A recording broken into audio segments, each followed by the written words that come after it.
Second.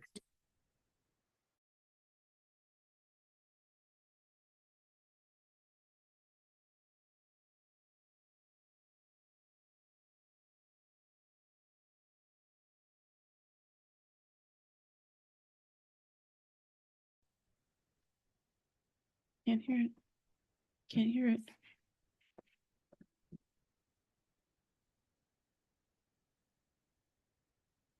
My audio is not working. My audio is not working. I can't hear you, but you may be able to hear me. That's correct. Okay. You can't hear me. I can now. Thank you. Oh, good, good, good. Is there a second? I'll second. Any discussion? Hearing none, all those in favor, Commissioner Drexler, Aye. Mr. Correa, Aye. Conaway, Aye. Gray, Aye. Winslow is an aye. Motion carries. Public comment. Is there anybody in the audience who would like to make public comment? No response. We have the consent agenda. Commissioner Gray. Thank you, Mr. Chairman. Before we move to the consent agenda and a motion for that, I have a question on item number 4. And I'd like to know if staff can help to answer for me. I noted that in the consent agreement, there was a need to have a plan from the company to resolve the issues that were involved with the pending violation. And so my question is, have all the planned actions, except for the ongoing audits, already been completed by South Star Fence Company? Is someone from staff here who can respond? Commissioner Gray, this is Kate Workman for the staff. And staff spoke with Mr. Ramos, who's the owner of the company, this morning. And he said that all of the planned actions have been completed except for that one, which is due in November. They have completed all of the other ones. Very good. Thank you very much. Mr. Chairman, I move that we adopt the consent agenda as submitted. I second the motion. Is there any discussion on the motion? Hearing none, Commissioner Drexler, Aye. Mr. Correa, Aye. Mr. Conaway, Aye. Mr. Gray, Aye. and I vote aye. The motion carries and the consent agenda is approved. All the items therein. And that leads us over to the regular agenda. And the only matter there is in the matter of the application of Delmarva Power and Light Company for an increase in natural gas base rates. And we have, it's not Mr. Jordan, obviously. We have Ms. Zhang Shen from DP&L to instruct us on this matter. Welcome. Thank you. Good afternoon, Chair Winslow and Commissioners. Zishang Shen on behalf of Delmarva Power and Light Company. Delmarva Power filed an application on September 20th, 2024, seeking approval of an increase in its natural gas base rates and limited changes to the natural gas service tariff. Delmarva Power respectfully requests the Commission enter proposed order number 10578, which will open the docket for this application.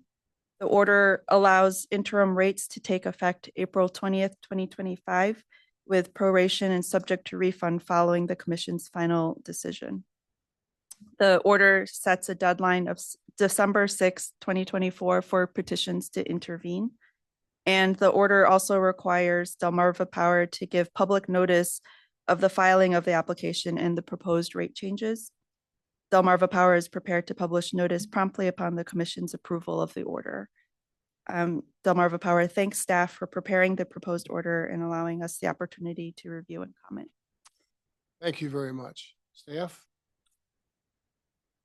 I believe Ms. Sweeney is on Zoom. Kate Workman for the commission, and I think in this instance also staff.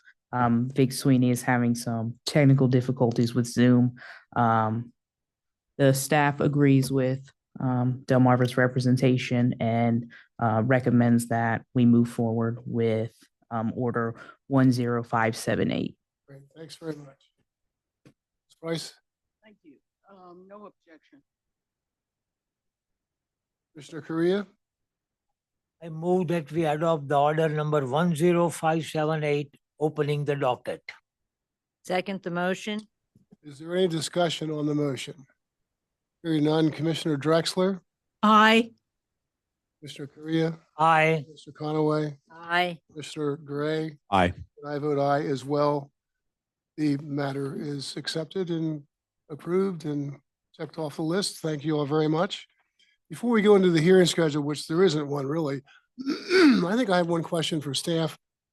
On the D6 things that were on the consent agenda, I'm not sure if there's anybody in the hall who can answer this, but I went through one of them and I know that my math is terrible, so I'm not necessarily in the ballpark.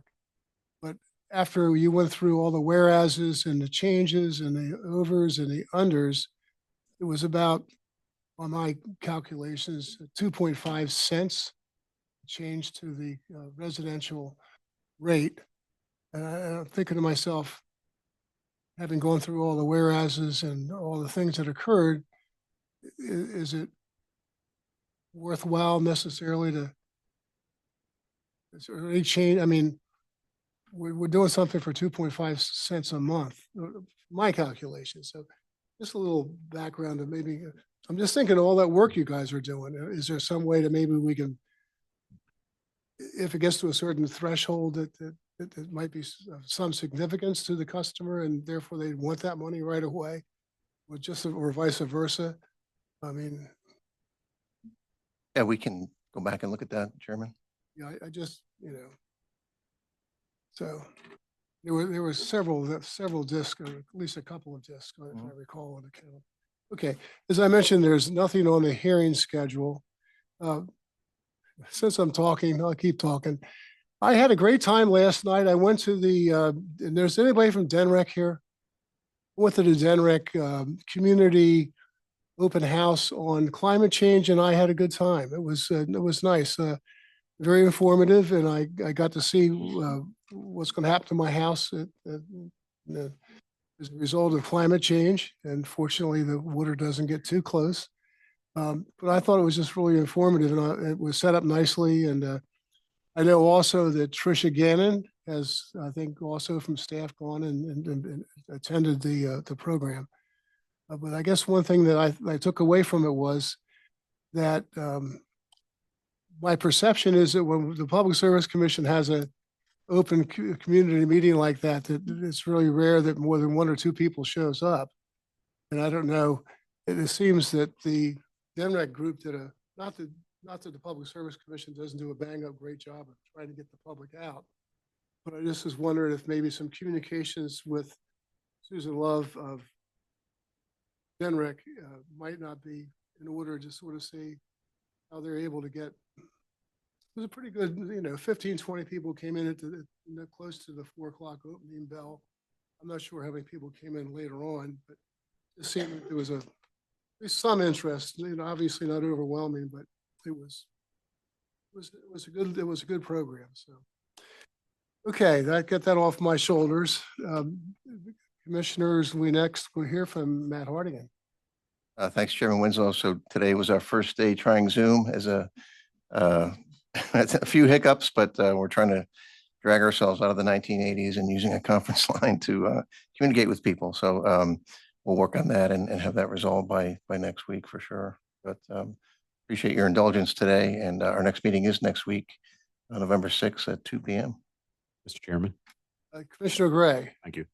Matt, do you know whether anyone successfully connected to the Zoom on the other end?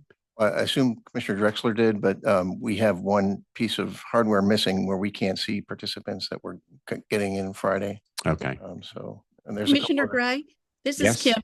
Yes. I just want to let you know that the picture is very much better on Zoom than on the old streaming. Okay.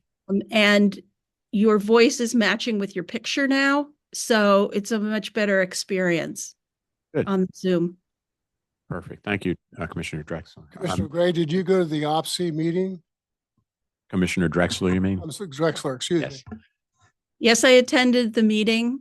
Eric attended as well, and Tricia Gannon. It was a very informative meeting. I think everybody knows that the big topic right now is the auction, the BRA, the delay of the December auction. All topics with PJM moved back to the auction. What can change before the next auction? What everybody would like to see changed? OPSI has presented its ideas as a board. We've presented the ideas about what we'd like to see. Things like must run, must offer. We covered topics like intermittent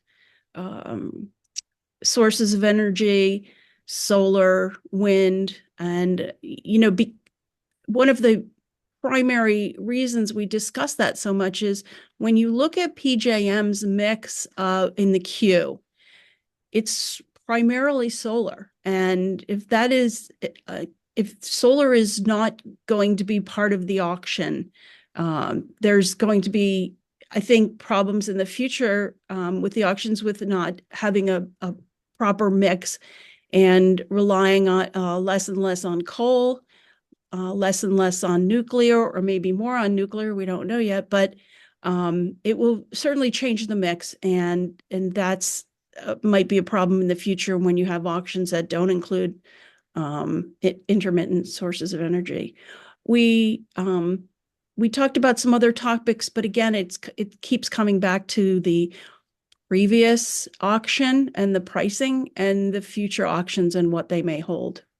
So it was a very, very informative time. It was I think it was one of the best OPSI meetings I've attended.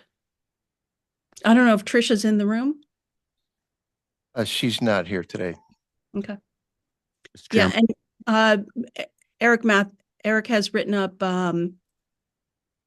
plenty of notes and information from that meeting. He kept some really, really good quality notes. So those are available if anybody would like to see them. Mr. Chairman.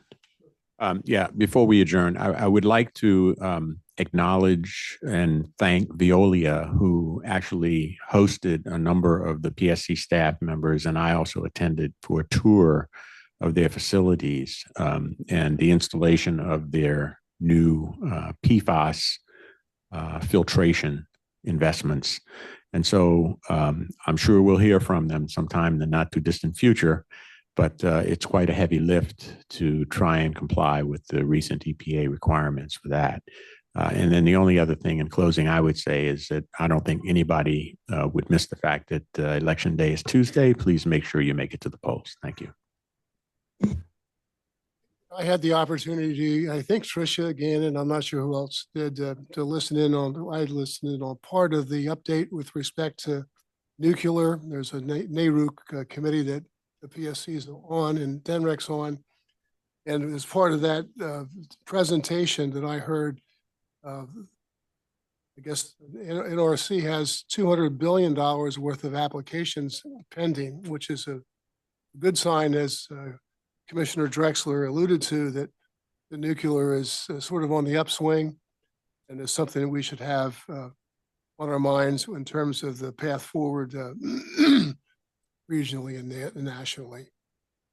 It was a very important topic as well. And as you know, Chair Winslow, when we attended the MACRC meeting, nuclear was covered as well with David Wright, head of the Nuclear Regulatory Commission. And currently, the NRC is looking at 86 sites potentially for small modular nuclear.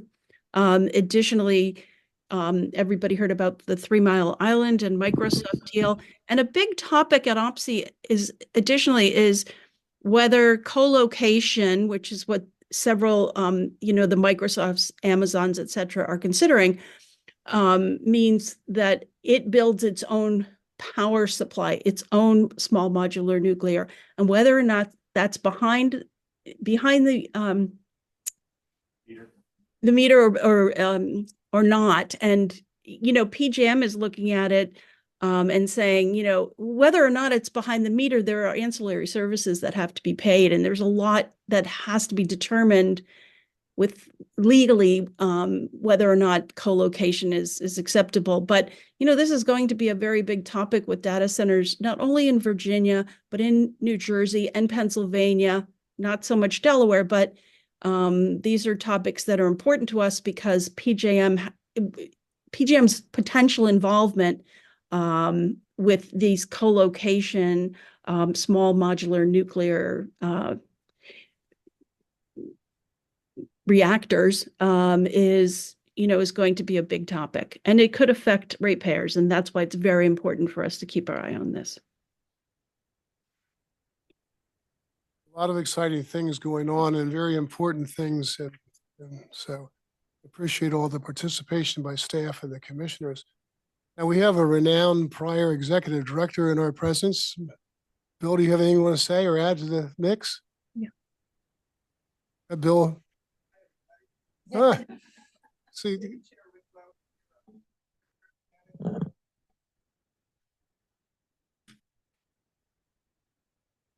Well, okay, how's the pipelines doing in New England? Since you don't have any business there, I thought you could be.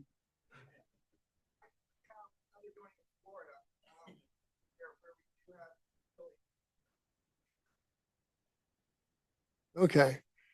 Well, there's a lot of issues in gas and gas electric coordination. So it's just a lot of stuff going on. That's what makes it so fascinating to be part of this activity. So is anybody else want to speak up and say anything? Or I guess everybody wants to say, please say it's adjourned. Okay, I will. It's adjourned. Thank you all.